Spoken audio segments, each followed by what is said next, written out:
It's 9 o'clock, everybody. It is here anyway. Oh, so how's everybody been? I'm gonna take my spectacles off. There's one. Speak up and say hello.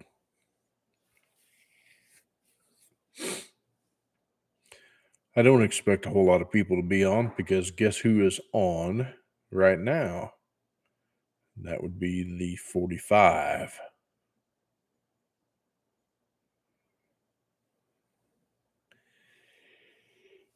Oh, goodness. Hello, hello, hello. Come on in. Say hi.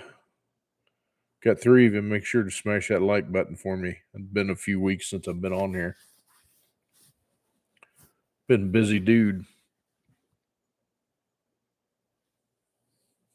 Last 2 weekends I was camping. My wife and I took the old fifth wheel out and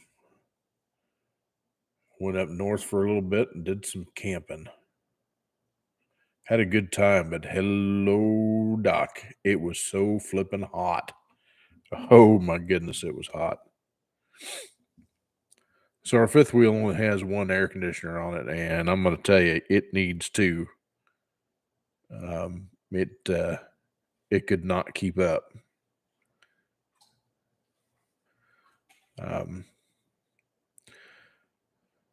Obviously, we're going to have to hang on to that thing for a while, so I'm thinking about converting it to 50 amp service and putting another air conditioner on top of it in the bedroom. I need to replace the one in the main area. I don't think it's working quite right. And you can't service them when they get low on refrigerant, and you're just SOL. And it's noisy. Oh, I'm telling you. Yes, sir. Yes, sir, I did. Yeah, it was we spent a lot of time in the lazy river. They have a lazy river at this campground we're at. It's pretty cool. It's up right close to Savannah, Georgia, and it's called Creek Fire RV Resort. It's owned by Cove. They sold out a couple years ago, and the Cove company bought them, and they've got a bunch of sites. But this place is pretty dang cool.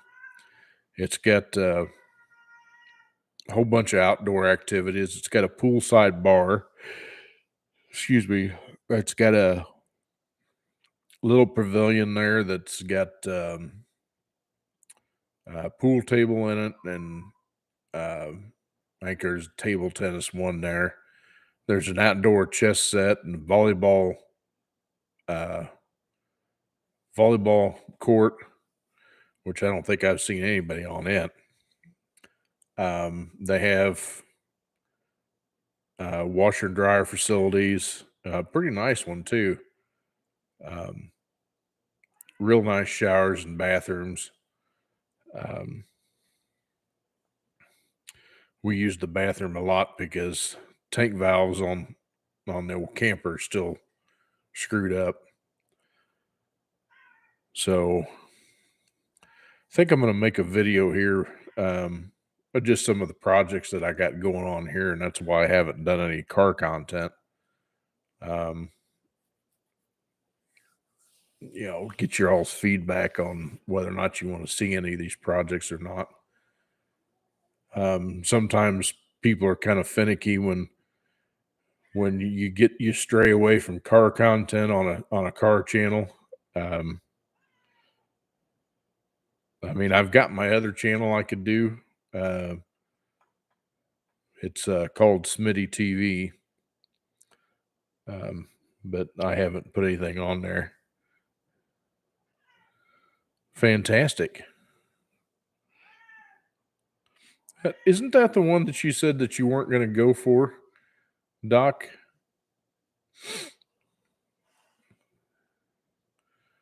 there's something about it that you were going to steer clear of it or something. Oh, excuse me.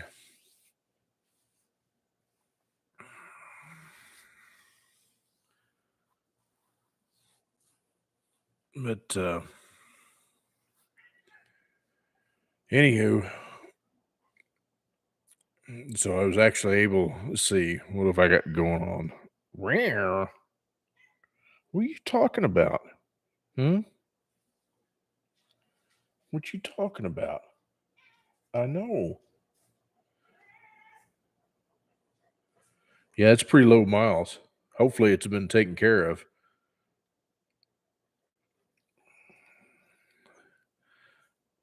That's a little bit cheaper to drive than a van is.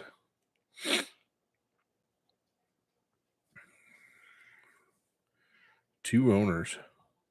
Hmm.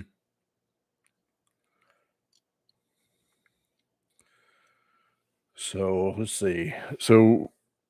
I got back from camping. Um,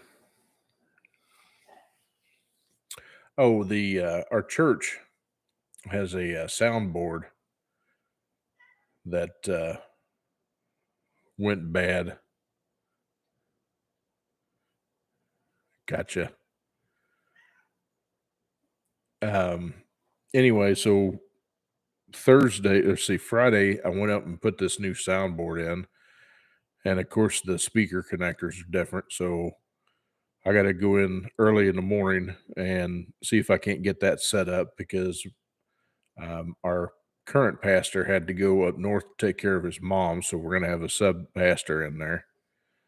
Um, I got this 350 turbo out in the shop that I'm working on. I'm trying to get some projects around here done. Um, I got to put a 30 amp. I'm gonna put a 30 amp plug on the west side of the house where the uh, meter circuit breaker panel is. So I can just plug the camper in right there and be able to run the air while I'm doing stuff on the inside. Plus, it'll be just a little bit easier. I don't have to fish it underneath these big old oak trees and worry about taking off something at the top. So I think it'll work out good there.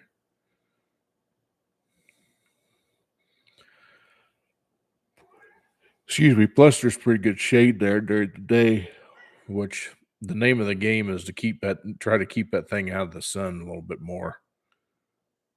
Because otherwise, it's going to be worthless because the sun down here just, holy mackerel, it just beats things up.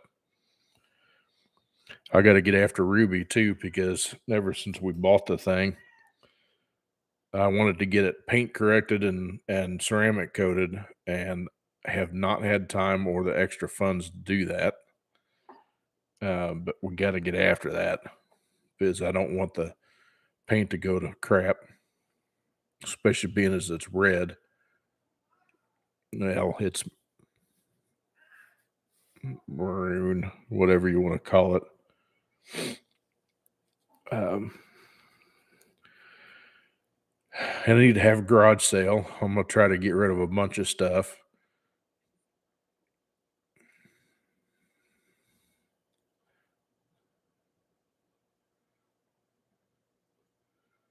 Well, I didn't know you sold the Bonneville.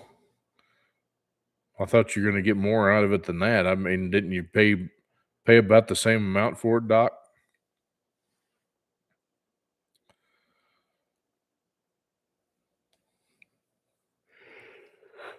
Man, it's hotter than a well digger's butt in here. I know it's 72. That's where we keep the thermostat set up, but it's hot in here. Unless it got turned up. Nope.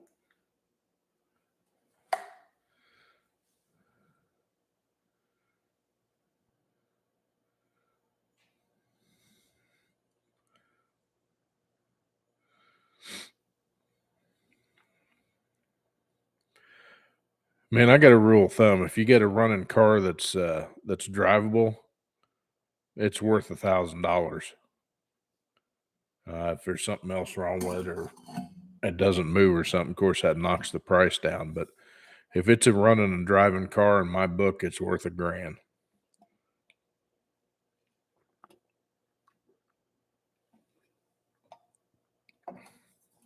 Uh, so, did you get to watch any of that media summit that was put on by Blaze TV? They had the pretty much the conservative or Republican candidates on there. Had Nikki Haley on there and uh, Vivek Ramaswamy, or however you say his last name, Vivek. Um, they had Governor Ron DeSantis on there.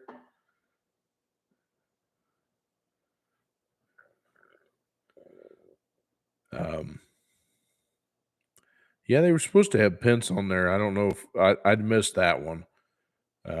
But yeah, I can't even believe Pence is running. They also had Tim Scott. Is that the guy's name? Colored gentleman. I'm going to tell you though, out of listening to a lot of those guys speak, I honestly think that Vivek is a very good candidate. You know, he's got his goals set, and he knows what he wants to do if he gets in office. He also comes from a business background, and he is also not a politician, which I think that's what we need. I think that's why Trump worked so good when he was there. And I know I wasn't supposed to say that, but yeah, I absolutely agree. Um, Vivek was very he was very, like you said, he was on point. I really, I felt good about that guy, and I think he would be a uh, great choice if we don't get the 45 again.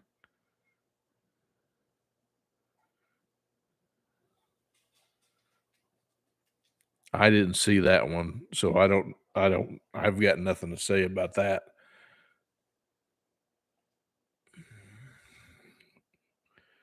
But yeah, it ought to be, if we can just hang on for however long we got it. Well, I mean, it's not until next November, so man, if we can just make it that far.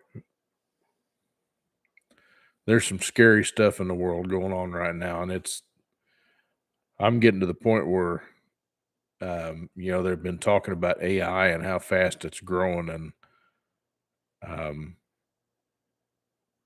I'm just about ready to get rid of the phone altogether. Um, I know that's not a good idea because of my mom, but I don't need uh, big tech listening to every little thing I'm doing, just like they are now, and broadcasting it on YouTube. So it's kind of stupid, but I don't understand why they think that they have to weaponize everything that you do. I mean, it's asinine. Yeah, the AI is definitely frightening, and the fact that the government doesn't care. You've got people that are in power that are going to use that as a weapon. Um, they're going to try to use it to their advantage, and I have a feeling that if it does, it's going to take over. And I'm not looking forward to that day. Um, I think they need to put the brakes on it pretty dang quick. Um, and there was talks about they were considering opening the draft back up. Are you kidding me? These kids don't want to go. They're not going to get called, and they're not going to fight a war. They're not going to want. They don't want anything to do with. I mean, that's pretty stupid. Yeah, I mean, I'm with you, 110%. They need to shut it down. But you listen to Glenn Beck talk about it, and it says, they were talking about, um, um, oh, what's the name of that movie? Mission Impossible. They're talking about a scene with uh, Rames in it, and saying, "No, we'll just take this hard drive and take it back to the original, and it'll shut it down." No, it doesn't work that way. Because the thing is like you said, AI is getting to the point where it's thinking it's watching you and it's predicting how you're going to react, and it already has a comeback for it. So if it knows that it's going to try to get shut down, it's going to figure out a way to self-sustain. That to me scares the bejesus out of me because I mean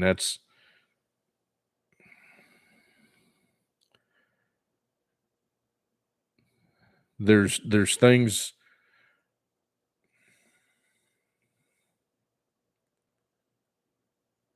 when you start trying to play God, things go the other direction and in a hurry, and it will come back and destroy everything this world was built on. It's just like um, Star Trek and the Borg. That same kind of principle um, can be a reality. It's just no. Anyway, so on to some chipper news. So this this server that I've been working on I looked it up. I started this project 2.5 years ago almost, trying to get a server built. I finally found the problem why this thing would not stay powered up or why it wouldn't power up. I was just about ready to can the whole thing. And then I got this wild hair up my butt. I'm gonna figure out what's going on with this thing. So I got to playing around with it and tried some different things. I thought the power supply was bad, so I contacted Cooler Master, who made the power supply, and told him what was going on. I said, "Look, this I don't understand. I don't know if this power supply is bad." Well, he says, "Okay, we'll unplug everything and see if you can turn the power supply on." Which basically, you take a paper clip and you go. There's like 24 terminals on this connector that goes into the computer motherboard. So if you take and you cross pin 15 and 16, I think it was, the power supply should turn on. And so I tried that. Sure enough, it powered on. I was like, okay, well, and that means the power supply is doing what it's supposed to do. So I contacted Super Micro, which makes the motherboard, and they've got a place out in California that they repair them and stuff like that. And at the time that I originally started this 2.5 years ago, they would have repaired this board without an issue. Well, now that motherboard is end of life status, which means they no longer service this motherboard. I'm like, well, fantastic. So what do I do with it? Hey, Mike. So I I got to digging around with this thing, and I figured out that I had an LED light strip that was on this front panel of this thing, It was supposed to be for coolness factor. But anyway, I unplugged that one, and lo and behold, it stayed on. I was like, well, that's interesting. So little at a time, I plugged things back in, and it had started doing it again. Um, I was like, well, this is weird. So I got to digging around, and like I said, I was just about ready to can the whole thing, and I pulled the back cover off this thing and found the wiring harness that ran down the backside to that LED strip, and there was a chunk of insulation on the wire missing. So this thing was grounding out on the case. So every time you'd move the wire just right, it hit that case, and it power supply says, "Nope, I got a short in it," and it wouldn't power on. And the whole time the board was staying, it still had the status LEDs that it was okay, but it wasn't. I'm like, "Are you kidding me? 2.5 years and it went down to something stupid like this." Well, they always say don't overlook the obvious, and I definitely overlooked the obvious on that one. So anyway, I eliminated that harness altogether, eliminated that fancy schmancy blue light on the front, and bam, it worked. It powered up, it stayed powered up. I'm like, well, hot damn, that means the board's still good. So I get all that, and I put I put everything back together, and I put the hard drive controller. What I'm going to use for storage is what they call a RAID controller. Um, it's it's a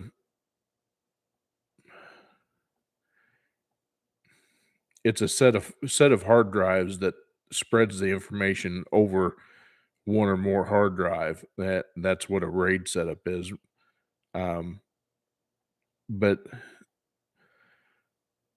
so I couldn't get this card to work. I tried to plug the drives in, the drives wouldn't respond. It didn't even recognize the drives. I'm like, well, that's what I get for buying a used card. So I was like, maybe it's bad. So I ordered a brand new LSI Mega Raid card, which is put out by Broadcom, and I got it in, and lo and behold, the cable's different. So I had to order a different cable for it. So I got the other cable in, got it fired up, got the uh, got the drives in there, and I'll be damned if it didn't see the drives. I'm like, oh, I'm on a roll here. So I figured out, and I got it set up, and so it's set up as a RAID. They call it really a RAID 1+0, but it's called RAID 10. So RAID 10, basically, I have four 4 terabyte hard drives, and if you did them all one volume with no setup, you'd have 16 terabyte of storage, which is a lot. Um, a terabyte is 1 gigabyte, or a terabyte is 100 gigabytes of, or 1,000. A terabyte is 1,000 gigabytes, if that helps you any. You lost you at computer. Yeah, that's something else old Smitty is kind of versed in also. I'm kind of a jack of a lot of things. So when you do a RAID setup, a RAID 1+0, basically you're taking and you're splitting, you've got uh, 2 drives and then 2 drives. And so that's going to be your RAID 0. So you got a pair of drives mirroring a pair of drives. And then the RAID 1 is RAID striping. In other words, what they do is it stripes information that it saves in between the 2 drives, which makes it faster. So you're basically the reason why you put RAID in there is for redundancy. Um, to protect the information that you're storing on the drives in case a drive would fail. If a drive fails, it'll tell you the drive has failed. And this setup that I got is what they call a hot swap, which means you can literally take the drive out when it's failed, put a new one in, and it will rebuild the drive to work with the other ones that are already still there. That's how they do all your storage on your big servers and that kind of stuff, where your cloud is basically like YouTube is on a cloud, but they have storage solutions, big centers that have got nothing but networking and hard drives and all sorts of stuff storing the information on. And that's how they keep them from failing. If you get one that fails, you just pull it out, put a new one in, and it goes and rebuilds, and away you go. So I basically, when you do a striped mirrored setup, a RAID 1+0, that 16 terabyte of drives drops it down to 8, because you're making a mirror copy of two hard drives. You got two hard drives storing information, and then it mirrors that same two drives onto another pair of drives. So it's redundant. So it protects everything.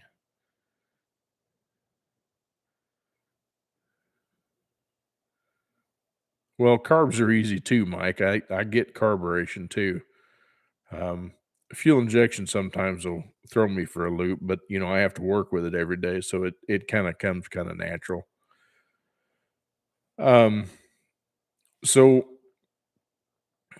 I get this thing up and going, and everything's going good. In fact, I've transferred a lot of files to the new server, and then today I got to thinking, I really don't like this case that it's in, because that it's got too many holes in it, and I don't think the flow through the case is good enough. So I got a different case that I'm swapping everything into, and we're going to see how that works. I have a feeling it may not have a good enough ventilation in it. The thing that I don't want to hear is, I don't want to hear a lot of fan noise. And one of the CPU coolers on it makes a lot of noise. Um, so I am probably going to get a different CPU cooler, and I'm going to throw a video out there anyway and kind of show y'all what's going on. But um, I just, like I said, I haven't got that far yet. Um, but good news is that thing's up and going, and it's working, which I'm tickled to death, because that's been a long venture.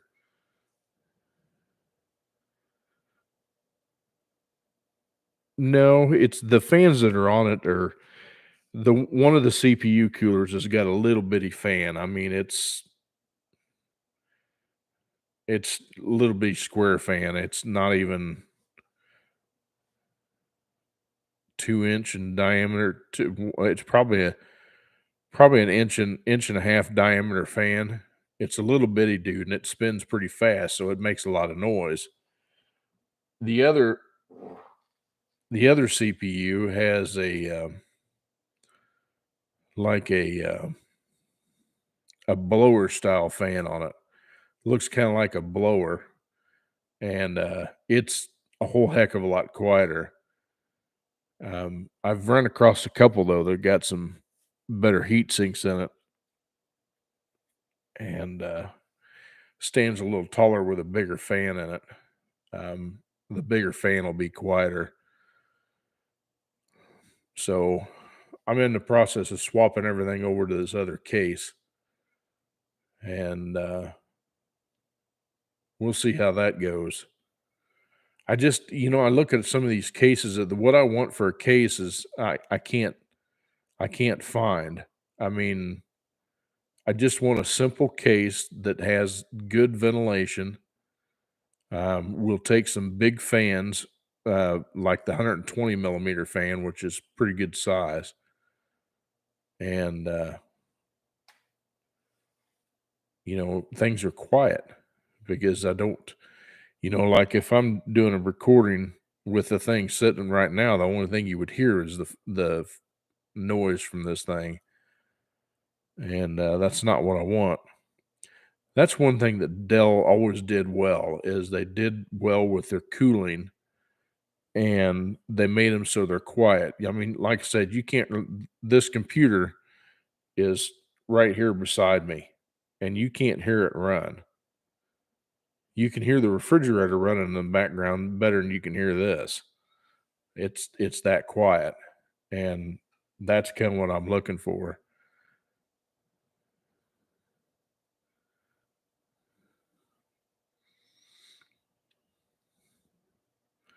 What are you doing at the Holiday Inn Express, Mike? Doing a little road tripping? Or did you get a service call or something?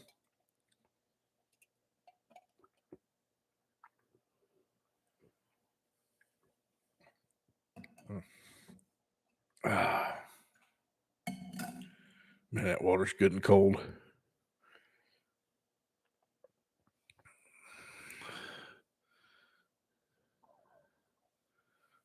Oh, nice, nice, nice, nice.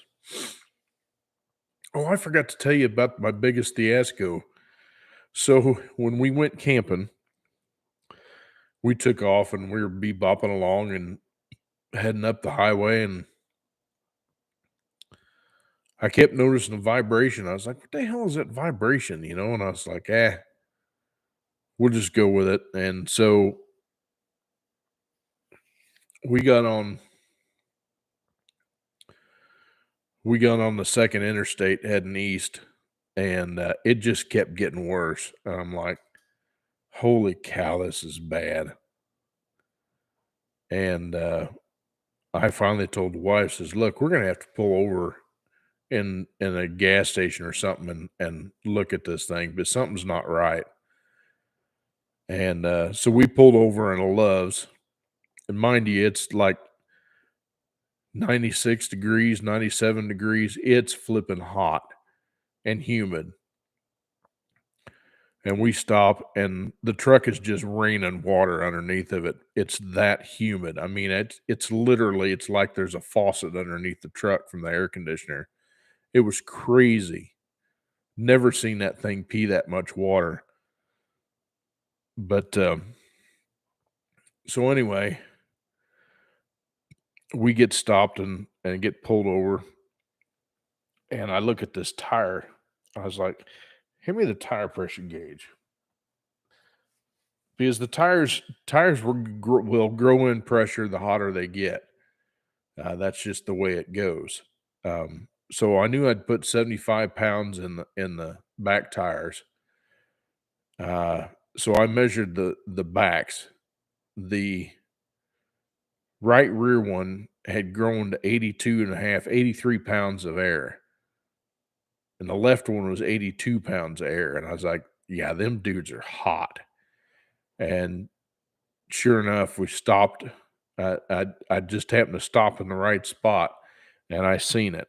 And this flipping tire had bubbled up. It slipped a belt in the tire, and it was bulged up. I don't know if you'll be able to see this or not, but I'm gonna try to show it to you.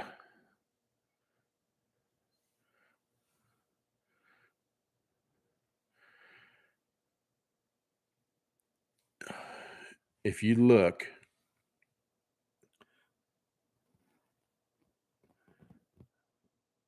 there on that left side of that tire, you see how that dude is bulged up like that? He's got a kind of a balloon in the tread there, and that would be, I think, on if it's right in your picture, it'd be the left side. But you can see how the tread block is raised up in that one spot, and that dude had slipped a belt. I'm like, that's freaking awesome. Well, the worst part about it is it was on the rear.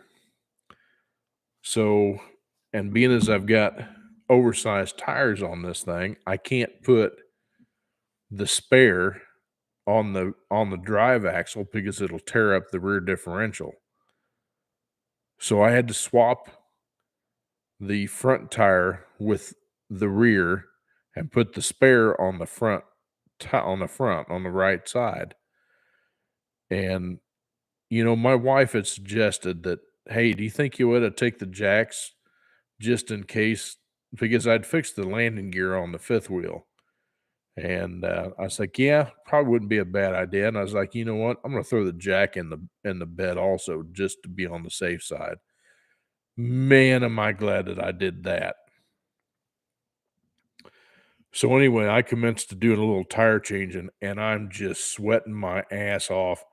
I'm out of breath, um, trying to get these tires swapped around. I'm just flipping porn. Yeah, I mean, I brought some tools with me, but I didn't bring a whole lot, and I'm glad I brought what I did, and I had my cordless Milwaukee with me. Thank goodness, because that sure made it breeze.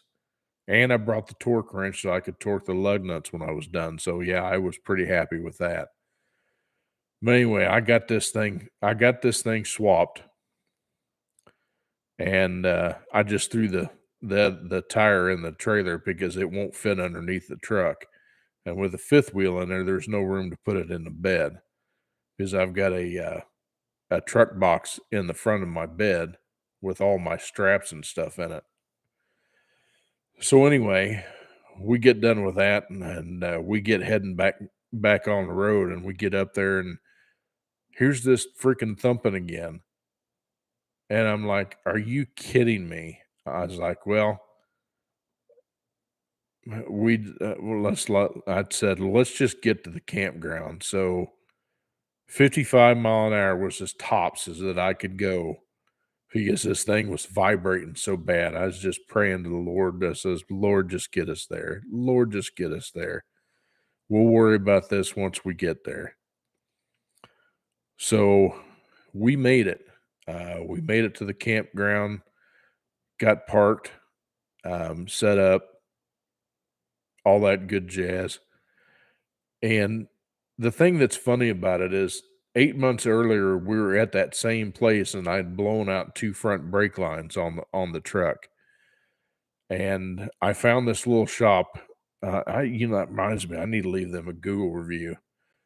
Uh, they Man, they went out of their way and they got these brake lines done. I was there all day, but I didn't have any tools to do brake lines. Well, they got these brake lines done for me on the truck, and I'm like, they just saved my ass.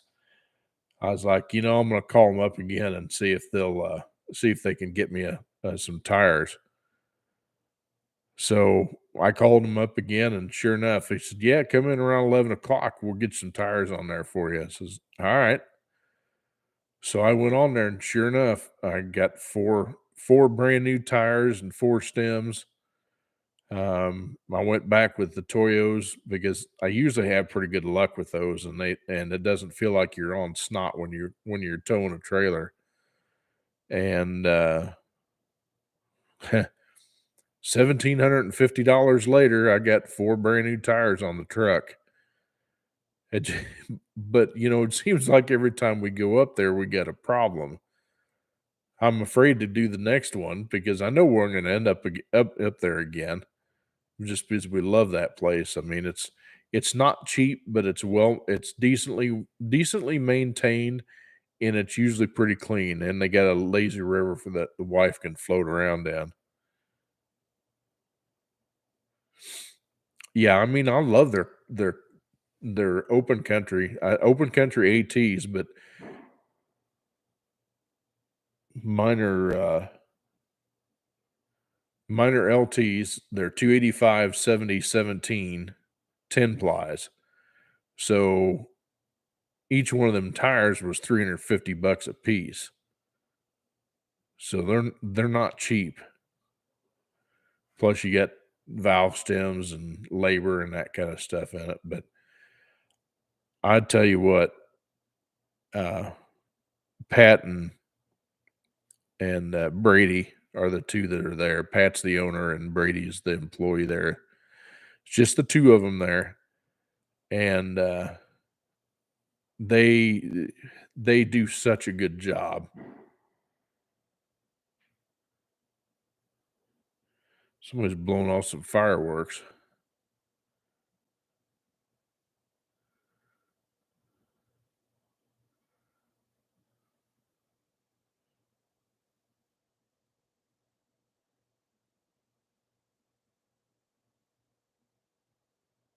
To do it too much more, they're going to get the cops called on them. It almost sounds like a gunshot.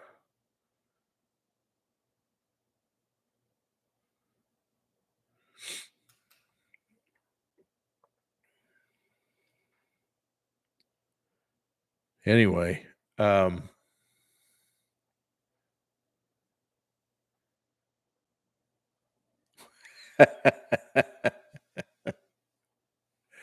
that's me tonight, Mike. I had I on the way to church last night.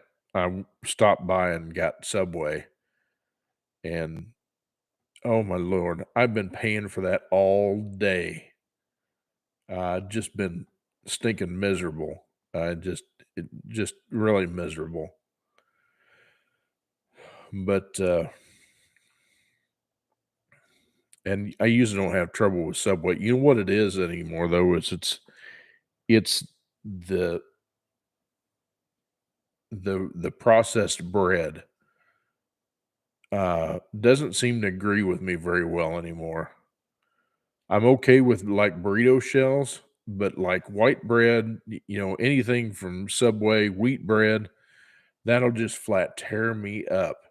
About the only bread that I can eat is that Dave's Killer bread.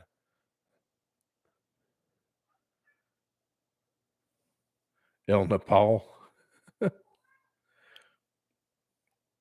Um, it just it I've never usually had the problem with Subway, and of course I don't usually get subs there anymore. I usually get their protein bowl, but for some reason I wanted a sub.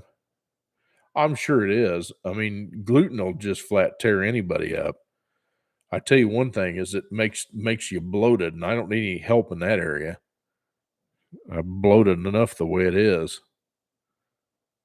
Um, I'm about at wit's end too because I'm not able to get any of this weight off, and I'm still fighting with blood sugar. Um, it just seems like there's less and less things that I can eat that I can tolerate. So anyway, yeah. So the camping trip, other than spending a lot of money on tires, the camping trip was good. Um, we had a lot of we had a good time. She was in Lazy River way more than I was, but still, um, I usually take intent of getting something done while I was up there. Doing things that I don't usually have time to do at home. But it was so freaking hot. Holy cow, it was hot. We got a couple good rains a couple of times, but man, we definitely got to do something about the air conditioning situation for sure. Because it boiled us. So I'm trying to figure out how I want to do that. And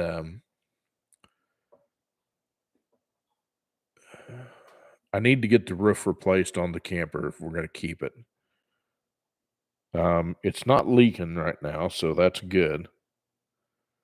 Um, but the more I look at it, the worse shape it gets. Trying to figure out something that I can use on that roof to clean it up because it's quite brown. Somebody said that I don't remember where I seen it. Somebody said that you can use Tide laundry detergent, the powdered version, mix it in some water, and then um, scrub that rubber membrane roof with that. Um, I may have to mix up a little bit that and try it and see what happens.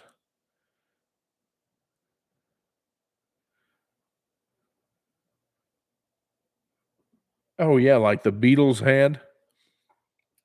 Those were pretty cool how they worked. But I did see those. They made them to hang out the windows, and that's how it worked. You filled the thing with like cold water or something like that, and it actually the Venturi effect that went through it made the water cold, and so that's what blew air into the car.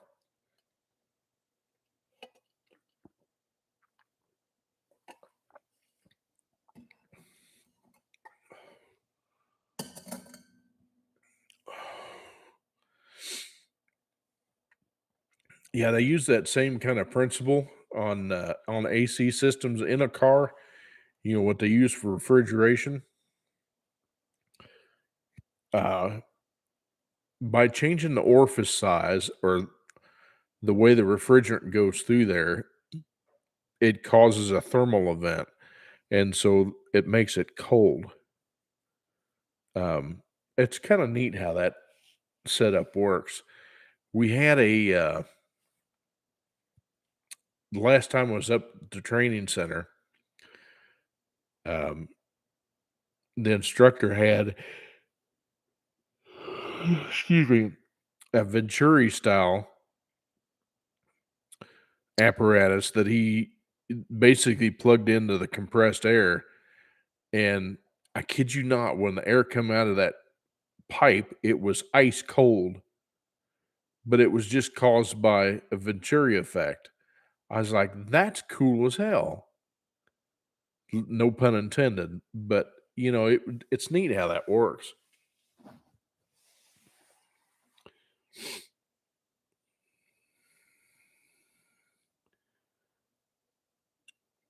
Now you don't want to use acetone on the rubber roof. It's got a rubber membrane roof on it. It's what they call EPDM rubber. You don't want to use that anything like that on that. It's too rough on that rubber. It'll dry it out too much. That's why they said something about using um, Tide. Said that it works real good.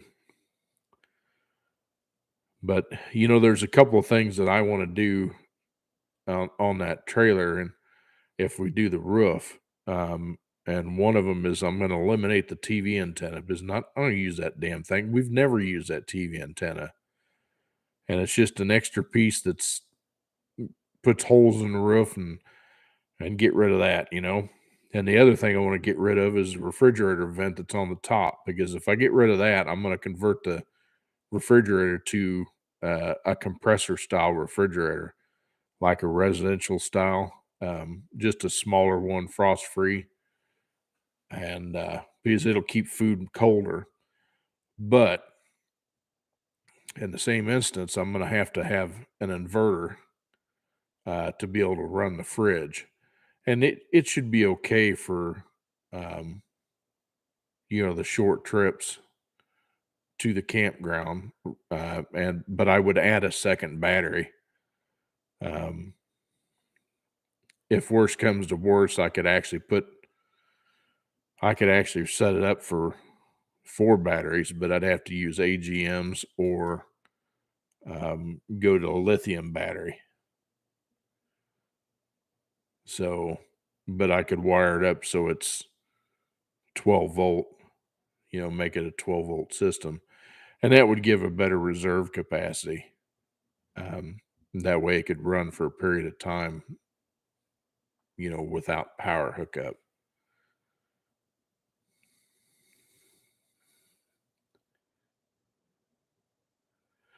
No, Mike, as much as I would like to do that job, just for the learning experience and the fact that I know it's going to be done right, I'm going to have to pay somebody to do that. And that's probably going to be 10 to 12 grand to do it. At least one place, what some of the first place that I checked that, that's what they said. It'd be like 10 to 12 grand. I'm like, that's really expensive. But, it needs to be, where the damage happened in the back from, I'm still telling you that somebody poked a hole in that damn roof and never said anything about it. And that's how this whole thing started. Um, so to say I'm just at least a little bit pissed about it would be an understatement, but I mean, I can't do anything about it now. Anyway, but I would eliminate that refrigerator vent and I would eliminate the TV antenna for sure. And that TV antenna may get eliminated before that if I had a front air conditioner in the bedroom. Because like I said, it needs some help because I mean it was struggling bad. I've seen guys take and just run a hard wire. I've seen one guy that ran a hard wire and they put a receptacle right in the side of the camper.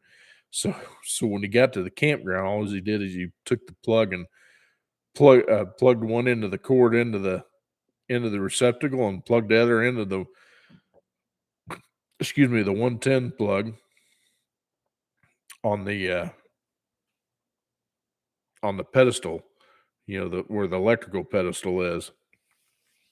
And that's how he ran his second air conditioner.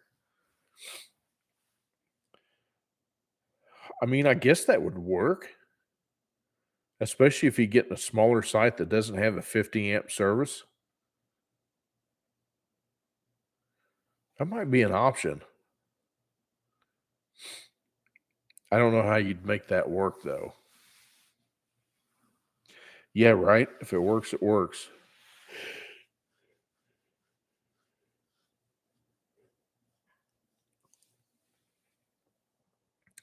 I'm just thinking if they did that, if the way they wired that, because typically that pedestal will have a 50 amp circuit in it, a 30 amp circuit in it, and a 15 amp breaker in it.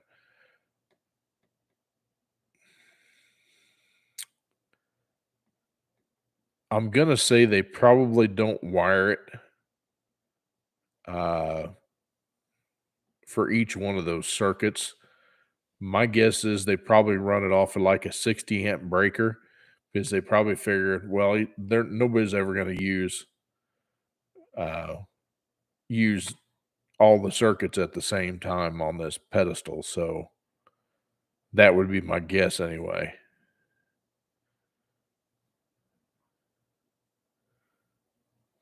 No, I'm not doing a window AC unit. And a generator would make too much noise. I found some fairly reasonable rooftop airs. They had one as cheap as I think it was $950. I think it was for a 13.5 BTU. Which I figure if you did a 13.5 in the bedroom and then did another 15 out in the main room, that should be plenty to cool that dude off.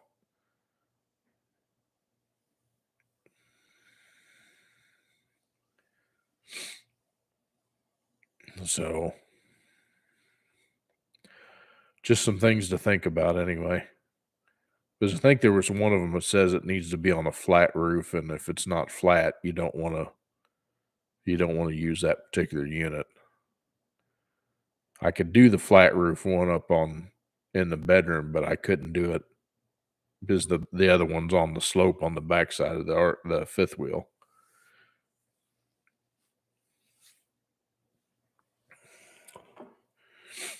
The only reason why I wanted it is just for trailer height. But hey, we got a third person in here. But at any rate, that was short-lived.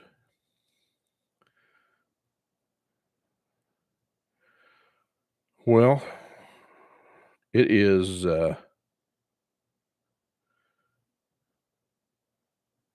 what's up, Scott?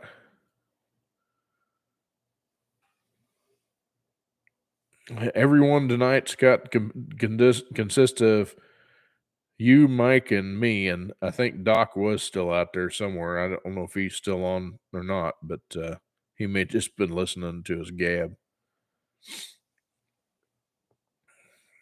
But unfortunately, that is going to be the end for me tonight because I need to get to bed. I have to get up at a crack of a moon's butt in the morning so I can get up to church and work on the soundboard. So basically, you just got to listen to me rattle tonight. I was actually pretty talkative and pretty awake. Imagine that. So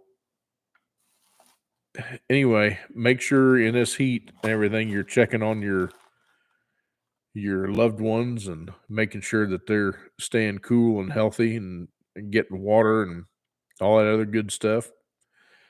So until next time,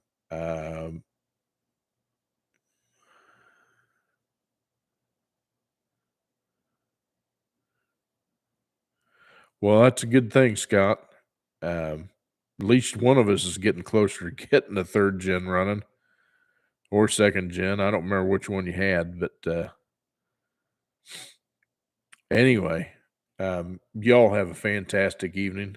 Thanks again for stopping in, and we'll see you on the next one. God bless you, and God bless America.